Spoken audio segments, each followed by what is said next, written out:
আপনারা জানেন যে গতকাল থেকে আজকে পর্যন্ত 30 ঘন্টা আমাদের এই যে অবস্থা বিক্ষোভ, এটা যেমন, কিন্তু যখনই আর্চিকরের ঘটনা ঘটেছে তারপরে থেকে, সেই মুহূর্ত থেকে আমাদের এই বিক্ষোভ প্রতিবাদ এটি সংগঠিত হচ্ছে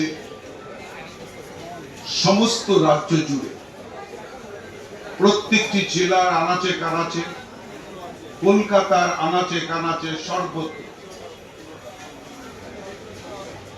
আমার রাজনৈতিক জীবনের পরিসর 60-এর গোড়া থেকে, 59-60 সাল থেকে আমি আমার অভিজ্ঞতায় যা দেখেছি বা প্রত্যক্ষ করেছি, সেটি বলতে পারি যে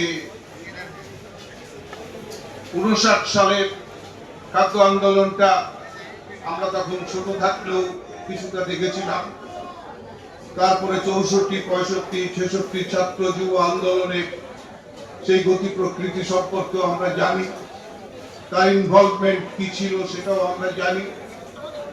কিন্তু পরবর্তীকালে, সাম্প্রতিক কালে গোটা রাজ্যের মধ্যে যে আবহ সৃষ্টি হয়েছে, যে বিক্ষোভ, যে ভয়ঙ্কর বিক্ষোভের আবহ সৃষ্টি হয়েছে, সেটি ইতিপূর্বে আমরা প্রত্যক্ষ করিনি। এবং সবচেয়ে উল্লেখযোগ্য যে বিষয়, সেই বিষয়টি হচ্ছে যে মহিলা যেভাবে এগিয়ে এসছে এবং রাতের পর রাত জেগে যেভাবে এই বিষয়টির প্রতিবাদ করছে এবং এই প্রতিরোধ আন্দোলনে তারা সমবেত হচ্ছে, সেটি একটি উল্লেখযোগ্য ঘটনা। আমার মনে পড়ে যে তিনজনের কথা বলতেই হয়, রামমোহন এবং বিদ্যাসাগর। রামমোহন বিদ্যাসাগর পথ দেখিয়েছিলেন এবং সেই পথে দেখা গেছিল নানা বিরোধ। সেই বিরোধের উল্লেখ করতে গিয়ে বলেছিলেন রবীন্দ্রনাথ, যা কিছু রামমোহনের অগৌরব, আসলে সেটি তার গৌরব। এবং বিদ্যাসাগর সম্পর্কে তিনি একই উক্তি প্রকাশ করেছিলেন। আমরা এটাও জানি যে 1910 সালে কোপেনহেগেনে যে মহিলাদের যে 100 প্রতিনিধির মধ্য দিয়ে লারা জেটকিন এবং রোজা লুক্সেমবার্গের নেতৃত্বে যে মহিলাদের যে মহিলা দিবস হিসাবে জনসংখ্যার যে অর্ধেক মহিলা, তার যে স্বীকৃতি, সেই স্বীকৃতি আদায়ের লক্ষ্যে তারা যে উদ্যোগ গ্রহণ করেছিলেন আমাদের ভারতবর্ষের এলাহাবাদে 1910 সালে।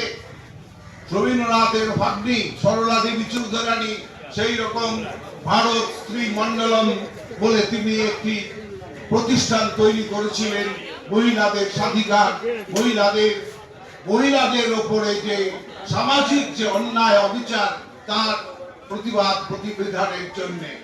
কাজে সেই ট্র্যাডিশন আমাদের এখনো চলছে, এখনো সেই আন্দোলন যায়নি। কাদম্বিনী গাঙ্গুলি তিনি ডাক্তারিতে ভর্তি হবেন, তাই নিয়ে কত যন্ত্রণা তাদের ভোগ করতে হয়েছিল, এইভাবে আমরা যন্ত্রণা ভোগ করতে দেখেছিলাম। কিন্তু নতুন করে যে এক কাদম্বিনী এই আর্চি করে দেখা দেবে, এইটা আমরা স্বপ্নেও ভাবিনি।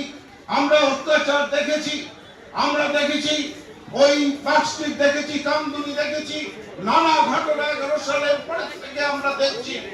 আজ আমরা আর্চি করের এই ঘটনা দেখছি। সেই দেখার মধ্য দিয়ে একটা জনবিস্ফোরণ এবং বিশেষ করে মহিলাদের হৃদয়ে আজকে স্পর্শ করেছে।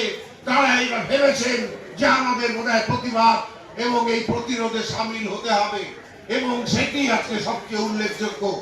আমাদের যা বক্তব্য, সেই বক্তব্য আমরা এত কাল ধরে যা বলে আসছি এবং গত 1 মাস ধরে, 1 মাসের মাসাধিক কাল ধরে যা বলে আসছি, একই কথা।